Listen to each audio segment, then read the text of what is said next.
your girl Shalae, and I'm back today with another video. In today's video, we're going to talk about Social Security and SSI, how they are simplifying the applications, which means more people will get more money.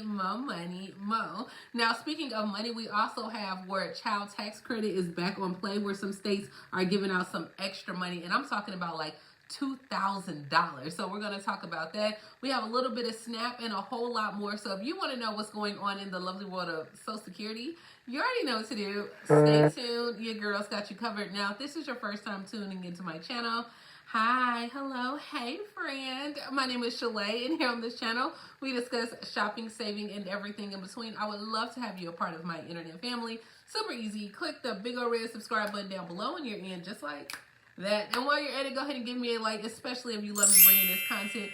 Now, today, guys, I'm giving you church lady realness, okay? I'm just leaving Bible study. I wanted to get this out, and so, you know, you got to have a different look, a different vibe when you go to church. So that's what we did for today, as well as if you would like to try out Amazon Prime, guys, don't forget you can try it out free for 30 days by clicking the link above in the cards, or I'll put it down in the description box. But y'all go ahead and light me up.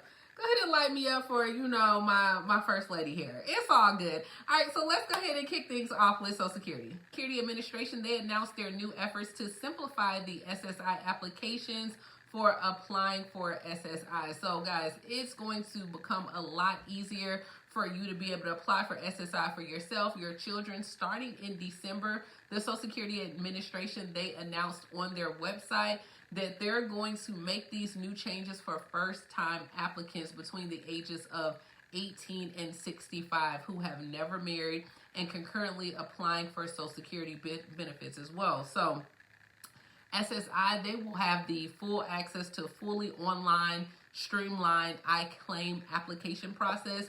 This will contain like user-tested, plain language questions, pre-populated answers where possible, but it's supposed to be like that step-by-step transition and more. So according to Martin O'Malley, the commissioner of Social Security, he said, over the past year, we've asked many applicants and advocates, as well as our workforce, how can we make SSI application process easier and simpler? And they said now we are taking an important first step to do just that. I like him. I like him a lot. Not only are they doing this with the SSI applications, but they're also doing this with the SNAP applications as well.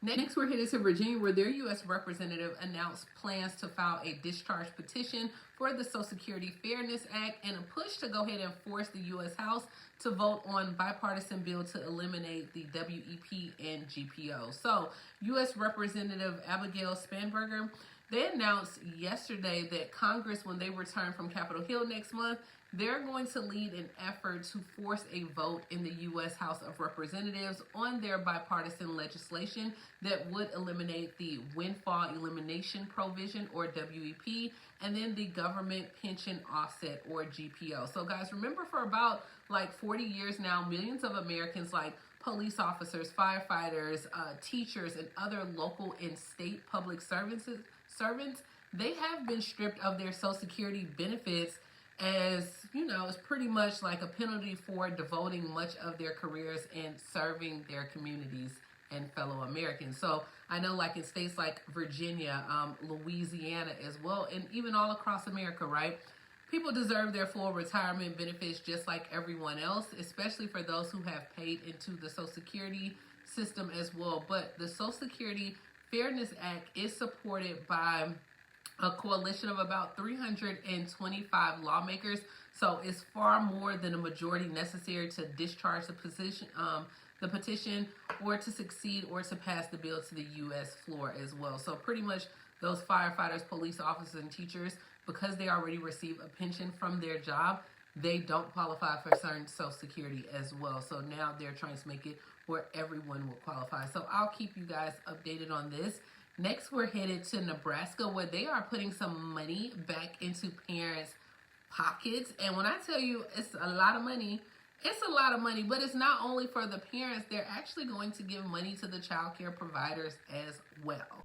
Now, I read a lot of your comments, and a lot of my seasoned seniors are stating, why are they offering the child tax credit and all these incentives for people that have children? What about us?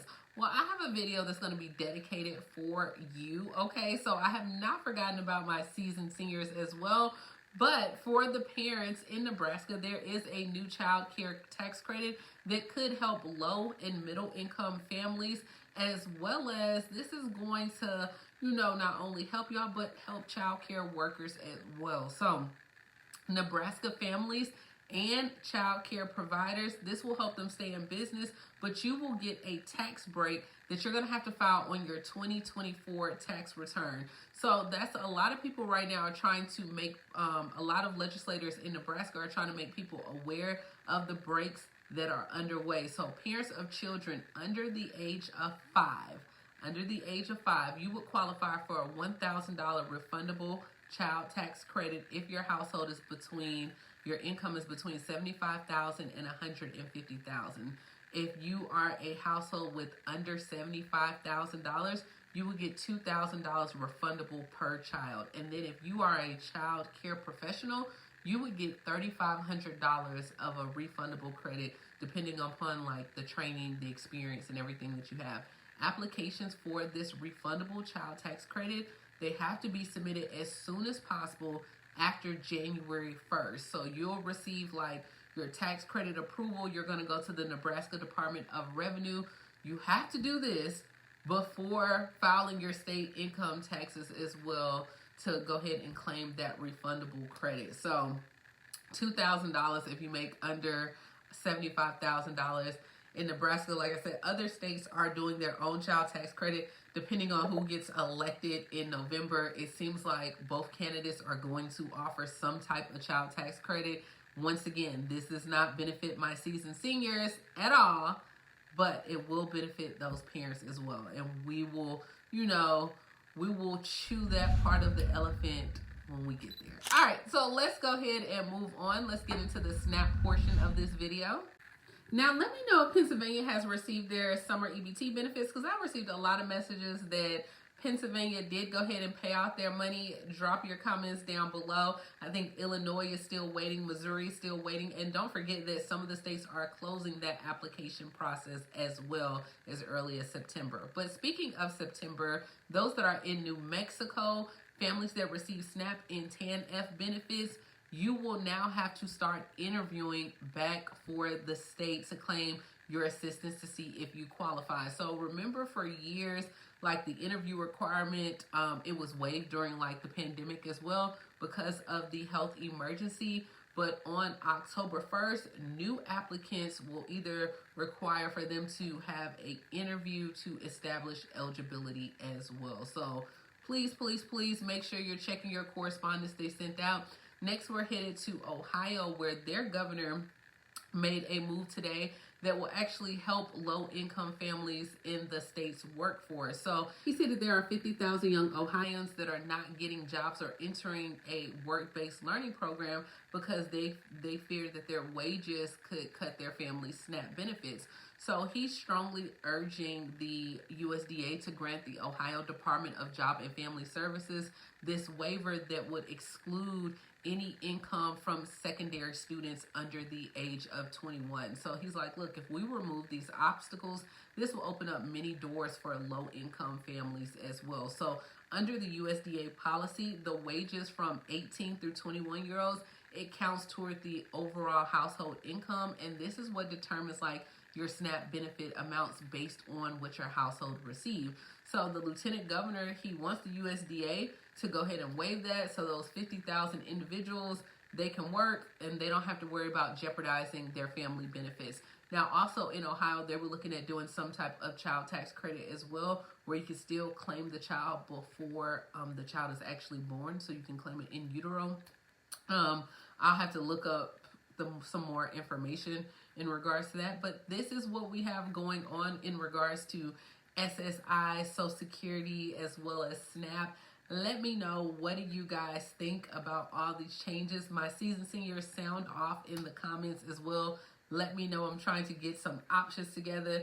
Let me know what y'all think about the First Lady here. Like, hey, every day I can't come on here looking like a snack. Okay.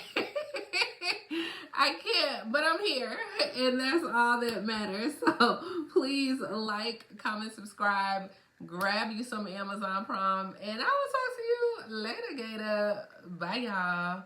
Did y'all go to Bible study? Did y'all go, or was it just me? I'm just saying. Let me know. All right, bye, y'all.